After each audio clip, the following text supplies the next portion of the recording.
Welcome back. 9 News Weather Impact Team meteorologist Lauren Robinson here with your Halloween forecast. Thankfully, Halloween didn't fall yesterday with those frigid temperatures we saw out there. We're starting to warm up. We got some sun shining this afternoon. And as the kids are trick-or-treating this evening, temperatures will be chilly but still seasonal for this time of year.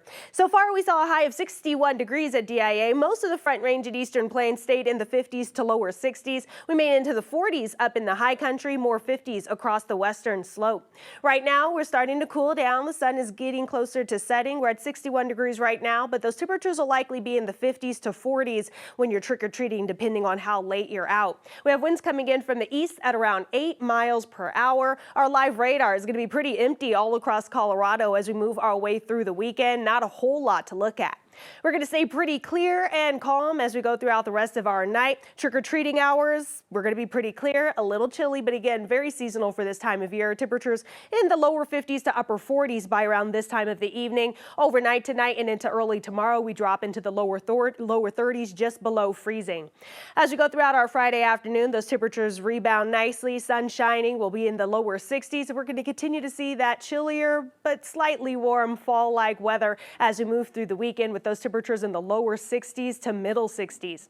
As we take a look at our longer term forecast, we go through the next few days and we just continue to see this warm, dry air over Colorado as we go through Friday and into Saturday, then into Sunday. But then late Sunday, this low pressure system starts to drop its way southward. That's when we're going to get some cloud cover pushing in for the second half of our Sunday. And then as we go into Monday, we're going to look for our next winter system to push in. Now, that's still a few days away, so our models aren't exactly in agreement, but that's something we're going to keep an eye out for you over the next few days. So that's why we've issued a potential impact day for the potential for some extreme weather to move its way into Denver. But through the rest of the evening tonight, over the next 6 hours, you're going out, you're trick-or-treating, maybe you're just having dinner. You're going to see those temperatures in the 50s through around dinner time. After that, we drop into the 40s. We stay in the 40s until around bedtime. Overnight is when we start to drop into the 30s. We're expecting lows near 30 degrees in Denver. Most of the Front Range and Eastern Plains in the 20s to low 30s. We're going to see some teens in the high country, more 30s across the western slope.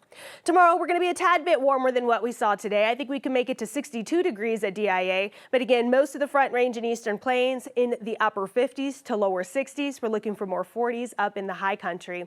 As we zoom a little closer into the Front Range, we're going to see again highs near 62 degrees in Denver. Other areas of the urban corridor toward the north could max out in the upper 50s. But then as you make your way to the east, we could see those low 60s, more 40s and low 50s in the foothills and up in the mountains.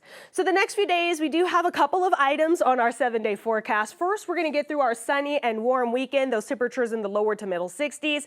Saturday night, before you go to bed, you want to make sure you change those clocks. As daylight saving time ends going into our Sunday, our days will be shorter.